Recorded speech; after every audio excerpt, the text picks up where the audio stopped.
If you like our video, click the button to subscribe to our channel and get easy access to new content. To see our full suite of ad-free video courses, instruction manuals, and quick reference guides, visit us at www.teachucomp.com.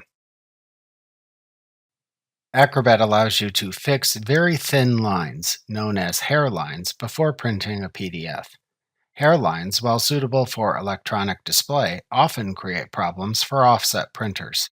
Sometimes thin lines used as borders are lost during the printing process and are not visible after printing. Acrobat can help you replace hairlines with thicker lines that will be visible when printed. To correct hairlines in a PDF in Acrobat, open the PDF containing hairlines. Click the All Tools link in the top bar if needed.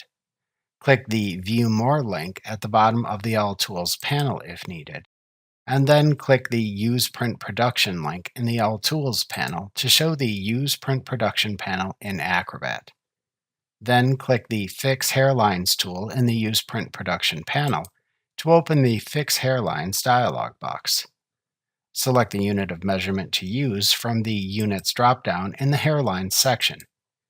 To determine the size of the hairlines to fix and the size of the replacement lines, use the up and down increment arrows at the ends of the narrower than or equal to and replace with fields, respectively.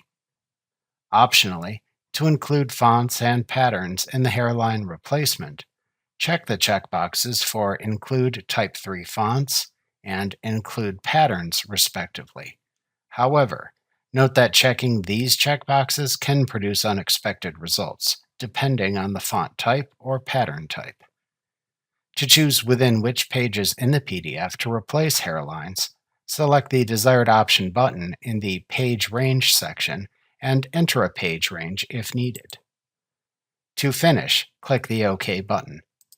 A message box appears to warn you that the operation cannot be undone. To close the message box and perform the hairline replacement, click the Yes button. Remember to click the subscribe button to see more of our videos. See our full suite of courses, instruction manuals, and quick reference guides at www.teachucomp.com.